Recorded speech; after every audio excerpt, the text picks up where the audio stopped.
Tapi Oman ulah ngedangukeun Jumat Kliwon sosoranganan.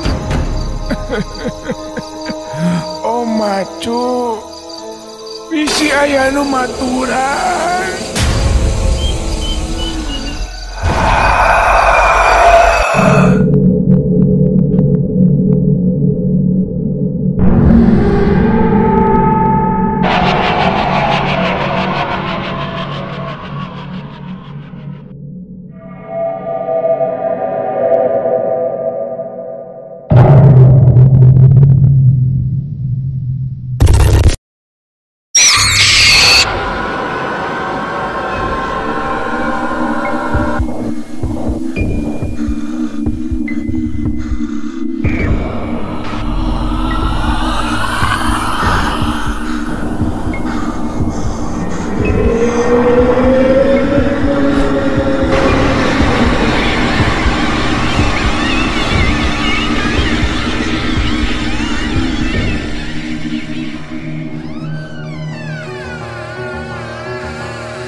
Jigana tahun ayeuna mah bisa disebut tahun Batu Ali. Teu sirikna budak jeung kolot dek awewe atau lalaki geus pasti marake Batu Ali. Jeung pasti dina aya riungan batu akik sok kasebut-sebut jadi bahan obrolan. Samalah eta harga batu akik teh teu kagok ti mimiti nu harga puluhan juta. Samalah aya anu nepikeun ka miliaran sagala. Nu dagang batu jeung anu kaparengan keur ngagosok batu hampir di unggal tempat aya. Teu kurang oge jalma anu ngadon ider-ideran neangan batu keur bahan pi batu alieun.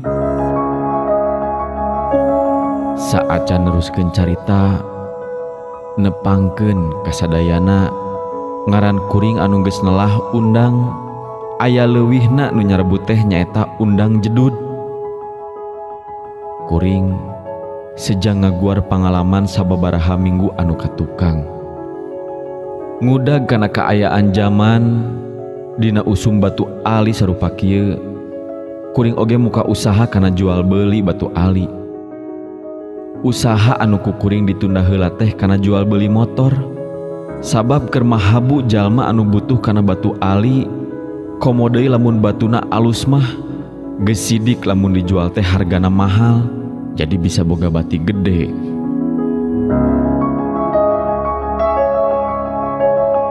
Harita poe Kemis kira-kira jam 8 isuk-isuk, kuring keur anteng ngagosok batu ali. Ngahaja ngadon ngaherangkeun batu ali. Puguh oge, ari jam sakitu masuk ngahaja bari moyan ngadon moekeun tonggong. Kuring diuk bari dibaturan ku cai kopi anu masih keneh ngebul. Keur kitu katinggali rentang-rentang ti kaanggangan aya anu datang nyamperkeun ka kuring. Sing horeng anu datang teh salah saurang batur kuring anu ngaranna Asep Mondro.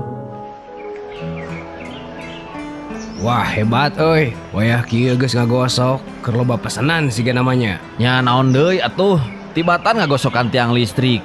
Mending ngagosokan batu ali. Ngagosokna eureun heula atuh, mending ge urang ka Citiis heula yuk ah. Arek naon atuh make ka Citiis sagala? Eta loba nu ngomong ka saya, di walungan Citiis loba bahan pi alieun euy. Cenah mah aralus deui. Wah, anya. Ya, mah. Lah, lamun rek ngadon neangan pi batu alieun mah, hayu lah kuring siap.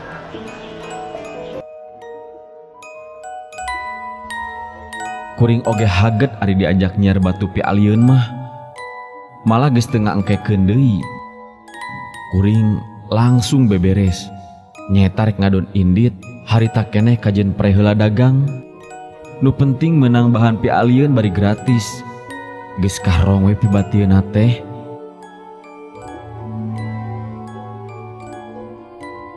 Kuring Indit jeung si Asep bari teu poho mawa alat-alat seperti pahat, palu, bisi aya batu pahateun atawa aya batu anu ngalana rada hese. Malah teu poho ngadon mawa timbel, bisi lapar engke sadila keur neangan batu. Jadi dina lapar teh teu kudu neangan heula warung ari mangkal ti imah mah.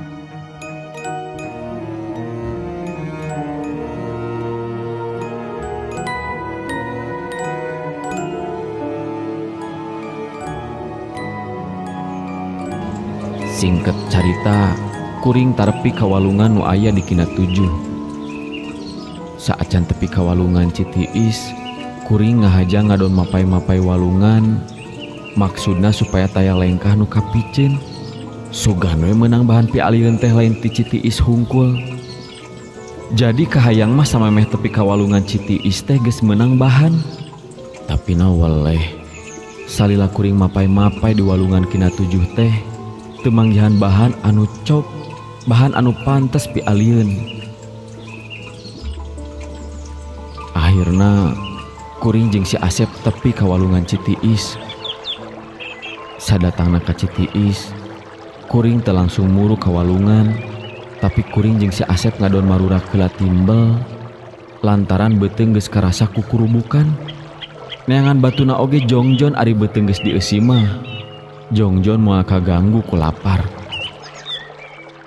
Saberesna dalahar timbel, katinggali ku kuring si Asep jadi hulang-hulang bangun aya anu dipikiran ku manehna.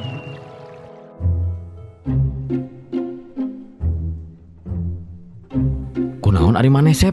Kalahkah jadi hulang-hulang kitu? Asa aneh euy, salila urang asruk-asrukan. Nah hanya poe ieu can panggih jeung jalma saurang-urang acan. Heueuh, puguh ge salian can panggih jeung jelema oge can manggih pibahaneun deui. Atuh kusabab can hasil kapaksa we urang kudu mapai parat tepi ka Curug Siliwangi yeuh. Entong ka Curug Siliwangi mah. Nah, majarnya mun kadinya mah balikna teh sok loba anu sasab. Make jeung nyasab sagala. Jadi lamun Indit mapai walungan mah balikna oge mapai deui walungan. Jadi moal kalangsuk kitu tah.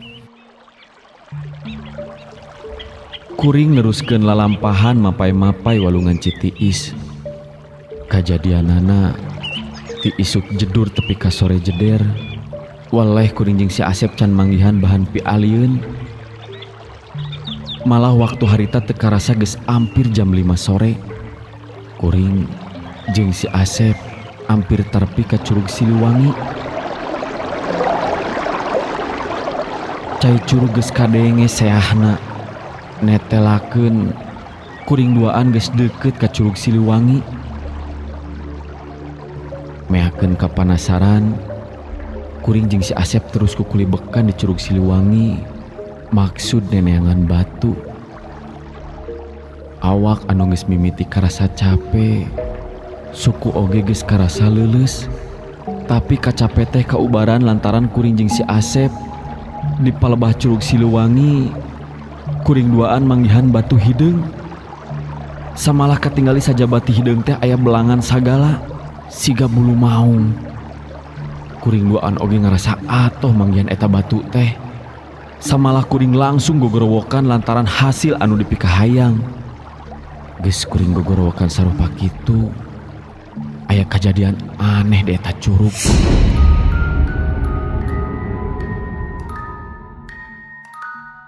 Kaayaan anu tadina seah ku cai curug bet jadi jempling.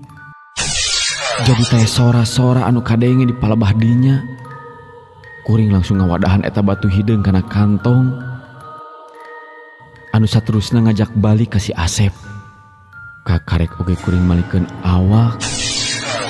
Bari jeung can ngalengkah ti palebah curug. Ujug-ujug aya sora anu ngomong. Sorana kadenge bet matak pikasieun. Mereka marana maneh.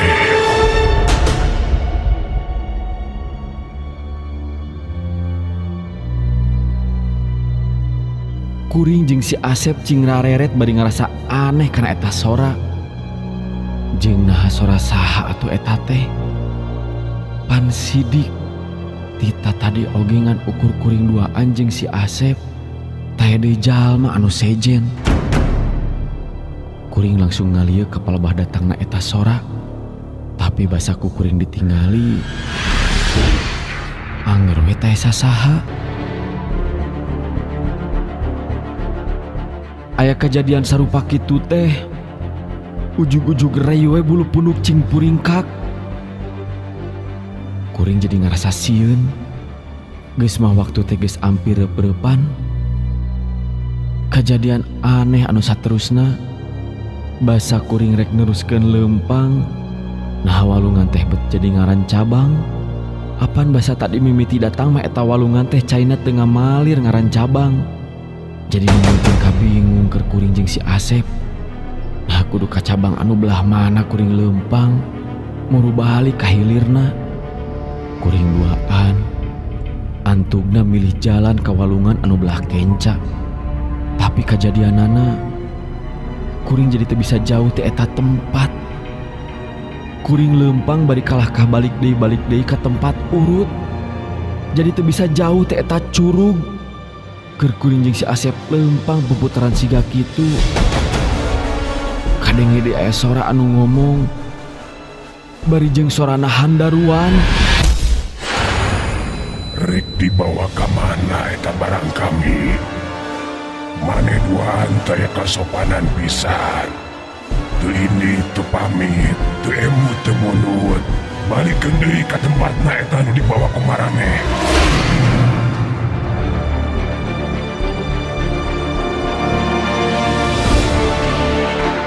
Ngadenge aya sora sarupa kitu kuring jeung si Asep beuki tambah sieun. Kuring duaan maksud neruskeun deui leumpang, tapi anger. Leumpang teh teu bisa ingkah jauh teh eta curug. Samalahan mah awak geus ngoprot ku kesang. Balas ku kalah ku kurilingan tita tadi. Samalahan mah kuring jadi teu bisa ngalengkah lantaran karasa kana suku aya nu meulit. Sok sanajan kuring ugal-ugil hayang lesot tina anu meulit eta. Tapi tibatan lesot mah kalah beuki karasa pageuh.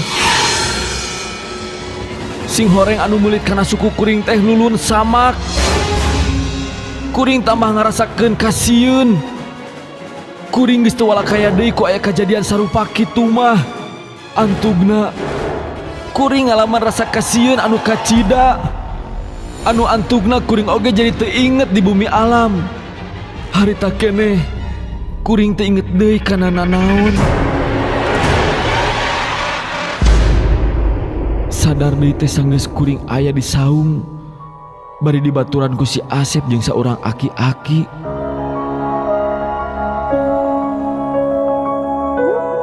Cek katerangan si Asep, eta aki-aki teh anu nulungan kuring jeung si Asep. Basa balik teu kebon, eta aki-aki ngaliwat ka palebah kuring jeung si Asep anu keur leumpang puputeran ngurilingan batu. Samalahan batu anu rek dibawa balik ku kuring ka imah oge ku si Aki dibalikeun deui ka tempatna. Cek si Aki, lamun kuring teu kaburu katulungan mah geus pasti we dibawa ku anu ngageugeuh eta curug ka alam manehna lantaran kuring geus kumawani mawa batu ti eta tempat bari jeung taya pamitan heula mimitina.